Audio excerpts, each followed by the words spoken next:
Hello and welcome back everyone to my review channel, and today I'm going to be doing another movie review of this movie from, what is this? Bloody Disgusting Selects. This company is, Bloody Disgusting. Exit Humanity. 2011 film, not rated. Not to be confused with unrated, which was, has been rated, but this is never rated. It wasn't rated to begin with, they just put it out. A Canadian film. It was done all on location, like Beaver Valley, Ontario. Let me see. Written, directed, edited by the same guy, John Geddes, or Gates, or something. International Movie Database gave this a 5.1. Rotten Tomatoes had it not rated with a 41% audience approval. Basically a movie about the man's survival in like Civil War era America.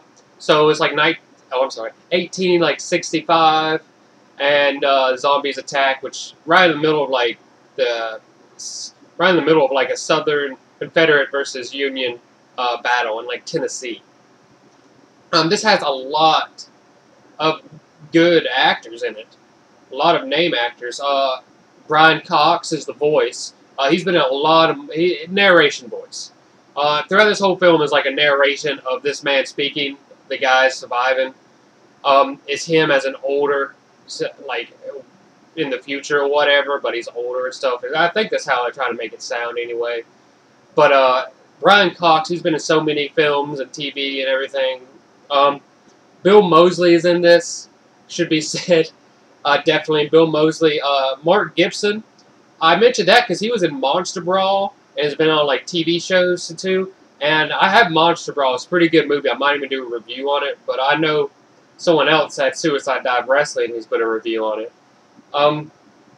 Let me see. Dee Wallace, this chick who's been in so many films and TV shows. And also Stephen McHattie.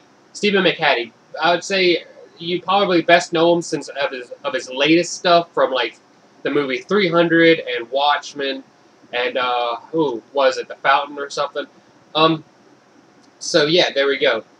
The movie pretty much starts off, like I said, with a battle scene, Confederates versus Union armies fighting each other on like I guess the Tennessee mountain. Like I said, when this whole thing was filmed on location in Ontario, Canada. There's a lot of great mountain ranges, a lot of great scenery in here, which you know this is why they picked it.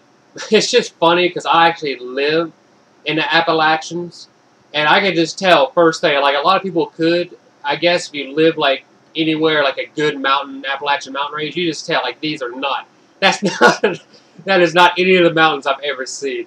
But great scenery. If you haven't lived in the Appalachians, you probably wouldn't notice. But yeah, I thought that was funny because I actually live here, and I could just see the difference between mountain ranges. Like I said, beautiful scenery though, beautiful scenery up there in Canada. I love seeing all their mountain ranges and stuff. It was a nice, good view. Okay, so the movie starts with the narration by Brian Cox as the older survival guy. They're in the battle scene, and all of a sudden, the main dude, what's his name? Edward, the guy on the cover, his survival story, he gets attacked, like, all of a sudden, right in the middle of battle by, like, a zombie. And it just, like, right in the battle, just, like, nothing, like, it just cuts from it. And then he's back at his house or something. I don't know. But after that, let me see. That was, like, 6 years ago. So 6 years later, he's still having to like survive this zombie apocalypse plague. Now this really starts to get really confusing for me because I'm trying to think like, is this movie about like is zombies still happening right now? Because he's talking in narration voice from the future, but he's also talking about how we should learn from this. So I don't know, like, if it's been 6 years and the zombies are still happening, how, like, I don't understand how they're not still around and all this stuff. But anyways, it doesn't explain that either. So it's 1865, Tennessee. 6 years later, after a little, so it's like, what, 1871 now? Yeah, so Yeah, okay. Goes Edward is back home. He goes searching for his son. He just had to kill his wife because zombies were attacking again. Like he goes right back into like zombies, but doesn't explain like what happened or a 6-year time difference. But he has to go searching for his son, who got lost. His wife was bit off camera before you even like know what's going on, and he had to shoot her. So she's already dead, and he goes searching for his son. He documents his journey while doing this, and he always, like, throughout this whole movie, he's having this dream, the same dream, but it gets kind of worse each time around, and, like, he's always on narration mode, and he's always having these memories throughout the film of, like, his wife and his son and stuff. Just depressing kind of stuff, ordeals for him. Let me see. While searching for him, this is still the beginning, pretty much close to the beginning of the movie or something, he searched for his son. He gets ambushed by a few real quick. They're not fast zombies. They're just walkers. He looks around and he realizes one of them is their son. One of them is his son. He has to kill his son, re-kill him, and he burns his son after that. And like a burial kind of ordeal. And then he picks up the ashes, puts them in a little canister, and he decides to, as like a last promise he made to his son while he's still alive. When his son was still alive, he promised to one day take him to Ellis Falls. So he decides to take the ashes to Ellis Falls. That's what he's going to do. So, I should mention that its movie starts off with like chapter 1. Chapter 1. This whole movie is going to be like chapter 1, chapter 2, chapter 3. Kind of like acts. Like everything is just like another act. So I'll get to that. The next one. But this is chapter 1. Memories of his family, dealing with their loss. Let me see. Right before he leaves, he burns down the house. On the way, he has his horse. His horse gets bit, which then he has to put his horse down, and that's another sad moment for the dude. So now we're on to chapter 2. Isaac. It's just some dude he runs into. Chapter 2. Isaac. While walking, Edward happens upon a house. Zombies head on a stick everywhere throughout the front of this house. Zombie heads on sticks. Like this, cover the yard. So he walks in the house, he finds someone just like dead in a chair. You don't really know. You think it's a self-inflicted gunshot wound, but you don't really know for sure. It doesn't really pan around or down but I think it's self-inflicted. There's like a big bloody hole in his head, so I'm going to assume. He gets ambushed by some dude, Isaac, and then like they have a standoff. They see some zombies. Edward turns his back, and Isaac knocks him out real quick. And he wakes up. Edward wakes up, not knowing what happened. Doesn't realize he's got knocked out by this dude. They have a talk, and Isaac's talking about how he lost his sister to this group of people, specifically this General Williams. And like he goes on to explain like this general who was played by Bill Moseley, his 2 lackeys, which are corporals, he made, and then the surgeon who is played by Stephen McHattie. Okay, so that's when he decides. Or Edward is like, okay, you know what, I'll help you. We'll go find your sister. Chapter 3 is called The Rebels. So now we'll get to, like, the actual... Oh, yeah, I mean, that's pretty much who they're fighting. I mean, even though they're Southerners, they're still... And they're in Southern land, like Tennessee, I do believe. They're still, like... So the general is a Confederate general. General Williams. Which I don't think it takes anything from... history, so I don't think there might have been a General Williams, but I don't think so. It's not. If there was, it's not based on that guy. I don't think so. Let me see. So they're walking along, trying to find this place, little campsite. It's at night. They have a little campfire. Isaac goes to use the bathroom real quick, and Edward is ambushed by the general and his 2 corporal lackeys. They knock him out, ask him if anyone's around. He's like, doesn't really give him an answer. Knocks him out and takes him back to their, you could say camp, but it looks like a mine, like a mining shaft, or like a bunker. So I don't know of any. Like I said, I live down here in the Appalachian. I don't know of any history where we have bunkers or like old school campsites from mining shafts. But whatever, they do what they can. If there was, there was. If there wasn't, then that's what I believe. I don't think there was, but maybe. I understand you go in caves and stuff, yeah, but not we. But like this was like a mining cave. This isn't a campsite. Anyways, so take them back to the campsite. They do. They lock him up with others in this cell inside this mining cave, and this woman's in there talking to him, and let me see. She goes on to explain to Edward inside the cell that what they're doing with all these people is there's a rumor that somebody is immune to this, and they're letting everybody get bit one at a time to see who survives. Twisted stuff. So they just take one dude at a time and just see if they get bit. And see if they survive. If they don't survive, they go in the cell with all the other zombies. Now, let me see. It shows a surgeon, Stephen McHattie, here for a second. He's just like trying to study on this one zombie. He just doesn't know what to do. He tries to, but can't explain it to the general, and the general does not want to take that as any excuses. And when I mention the general, know that I mean General Williams, played by Bill Moseley, and not selling car insurance. So we go on, and the guard, one of the little guards in this camp, comes back to like take the woman out, basically to like, you know what they're going to do with her. I mean, well, I don't even have to say it. When that happens, Edward kind of throws himself in front of her, in between them. The guard is about to shoot him when Isaac shows up and snaps the guard's neck real quick. Right, there's relief here because that's when you realize Isaac and the woman in the cell are actually a brother and sister, and they reunite. So you have Edward and the brother and sister. His sister's name's Emma. Now, let me see. They flee, they let everybody out, and they're able to flee.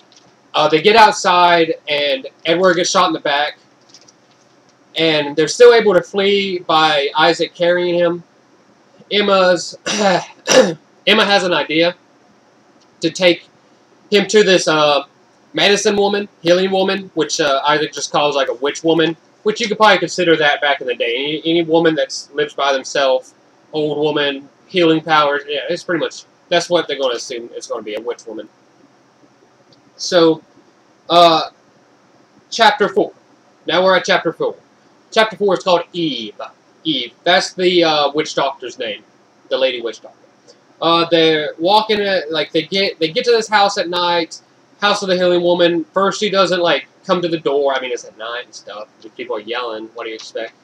Finally, lets them in, and decides to try to help the gunshot wound of Edward, and so he can heal. While doing this, they all decide to stay and like sleep there and like probably take a couple weeks there. You know, while Edward heals, and while that happens, what is it? Eve and Isaac have to go. Well, they don't. Yeah, I mean, they're setting up traps, or traps already made. They're setting up more traps around the house, this lady's house. Let me see.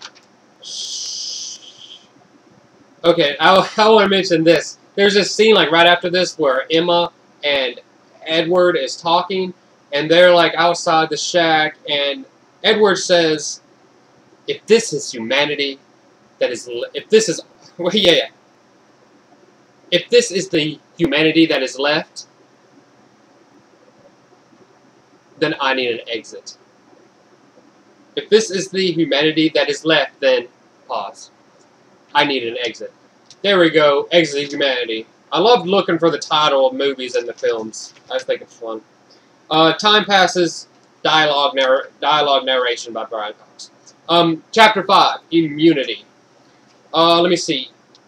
Reading from these notes. Emma gets bit, but she's been before, she explains. So, Emma's been bit, but she goes on to explain how she's been bit before. So, she's obviously immune to this. But she doesn't tell anybody.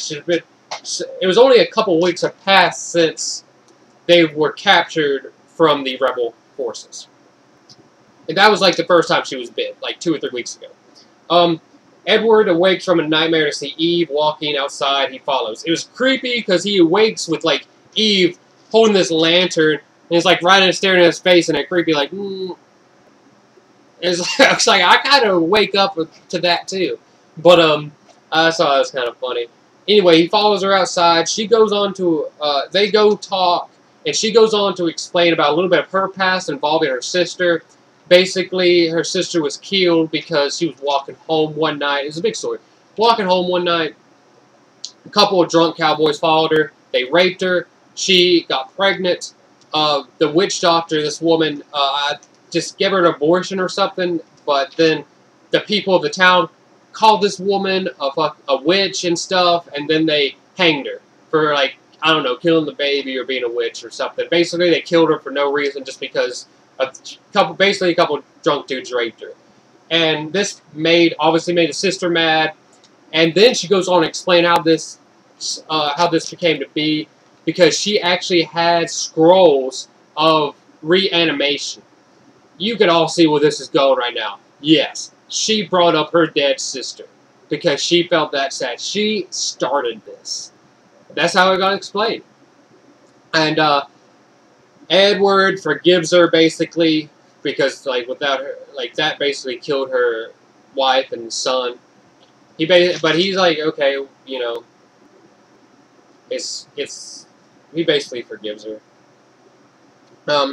But yeah, Eve takes responsibility for starting the plague epidemic.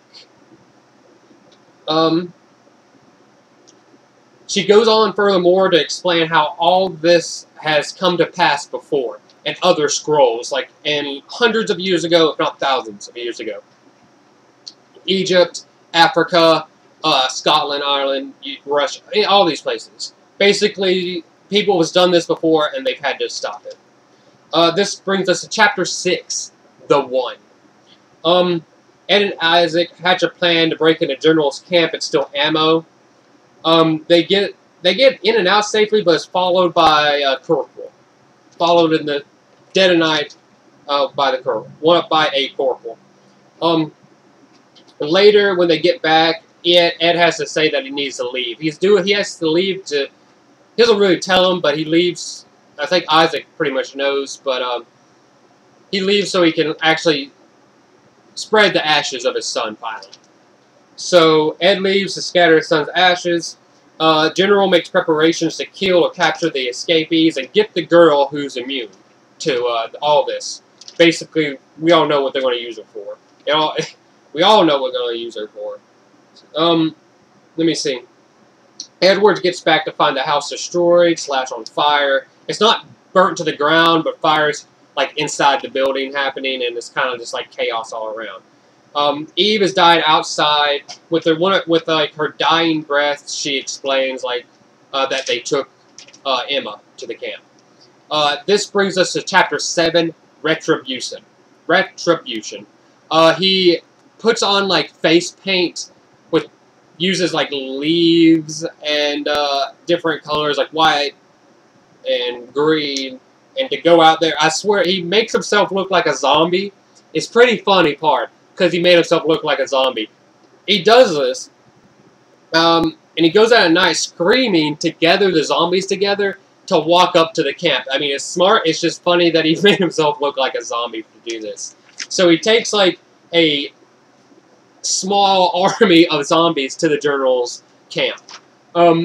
Ed finds Emma and Doctor, kills the Doctor inside this camp. So he gets to the camp, brings all the zombies inside, kills the zombies, surprise one corporal. He finds Emma in like the Doctor's whatever area, Doctor's room. Kills the Doctor. I would say, I should have mentioned this before, I'll say it now. Stephen McHattie is probably the one actor that tried to sound Southern in this film. This guy and Edward and Isaac, they didn't really have to try. I think they just got good lead actors and co-actors. More of the FaceTime that was going to be on film, they got them because had more of a southern draw to him.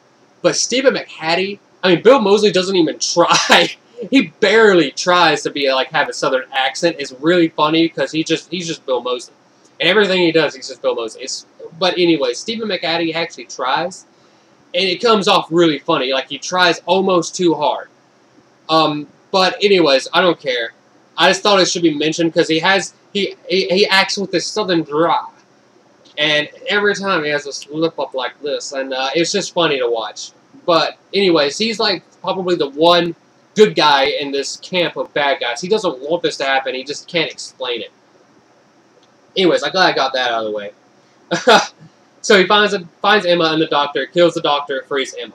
While fleeing, they find Isaac in the cell with all these other hostages. Again, gets them to escape. But before they get outside, Isaac gets shot and killed. I don't know what happened here because he gets shot and he falls and then he starts like convulsing, shaking, like, and I'm just like, what did you do? Did you get shot in the head? What's going on? Are you having a seizure? What's going on? I mean, his blood's on his face, but it doesn't show like a bullet wound. I think he was just having a seizure for like one of the few times he's ever had it, and since it's back in this like 1870s, they don't know what that's about. So they just didn't know how to help him. He probably wasn't even like shot to be killed. He probably was just wounded and the seizure killed him. Anyways, I just thought that was like a funny little part. Edward stays in the woods for the general and the corporals to take care of them.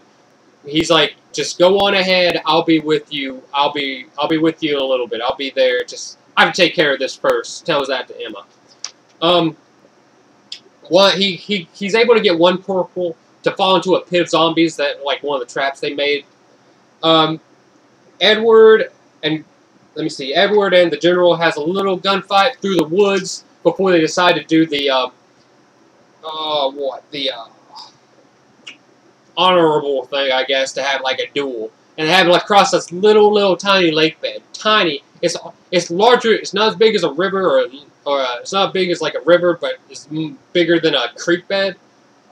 I would say it's just a large creek bed because it's so shallow, but it's not like as wide as a natural river. It's just like 10, 15 feet across. But anyways, they have a duel across there, and the general makes this funny little comment, and he says. Finally, he says again, he's like, you know, finally, we can take back Tennessee. I was like, I forgot about this whole thing is still in Civil War era. Oh, that just brings so many questions. So zombies are around. They've been around for at least 6 years because they've just been around. But nobody else they've just been stuck here in Tennessee for 6 years. No. It doesn't explain that at all. It doesn't. So Edward wins the duel in a very melodramatic ending. Edward gets back to the house where Emma's at. A little bit more of a narration here by Brad Cox as future Edward. Ends with a nightmare becoming a happy ending for him. So all the nightmares he was having finally becomes like a happy ending and explains everything.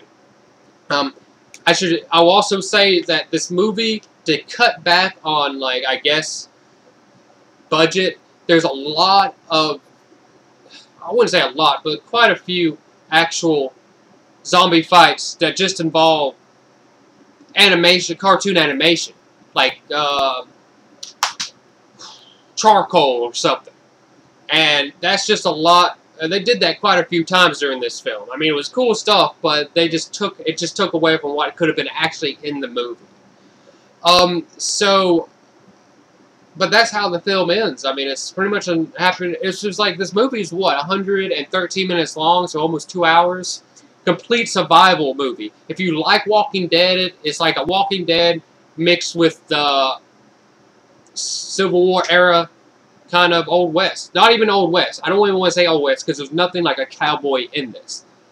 There's nothing like that. It's just Civil War era survival of zombies. It does explain how, like, if he destroyed all the zombies, because if he's talking, like, it doesn't explain not really anything at the end. Like, is all the zombies destroyed? Is this what he was trying to do to protect the world? He got the scrolls so to give you information not for this not to happen again. But that just give you lead to how they got done with them in the first place. And secondly, how come no zombies walked out the lines of Tennessee? Like they've never like crossed the state border of Tennessee at all, and stayed there. It was just fun, a few funny things. But I say you might like this movie if you're into the whole Walking Dead survival gimmick of zombies and like Civil War era reenactment stuff. All in all, it was okay movie, good. Like only worth a rent. Definitely, I wouldn't say buy this unless you're really, really, really into it. Gore's not there. Little to no gore blood. See this? That's probably as much as you got. You get like a bunch of zombies like this, but you don't really get to see much eating or like gore or nothing. That's probably so. Yeah, let's put the best on the cover. But yeah, that's it. That's it for that. Sorry it took so long. 2-hour movies can do it, but I just don't know what to give this movie. It's just okay. I mean, it's an okay movie. It's just only really worth a rent. And like I said, if you think you and your friends might, you or your friends might actually like or do like survival type zombie films or movies or whatever. But like I said, I love Walking Dead. I love all that stuff. And this was just okay for me. I was just like, okay, very depressing, very little, but like no gore. So I'll just honestly, I'd probably say skip it if not. But I have seen worse. So I've definitely seen worse, so it's not that terrible. But there you go. Thank you guys for watching very much, and thank you for your time. Leave all questions, comments, anything down at the bottom. I'll be sure to get back to you. And thank you guys very much. Have a good day.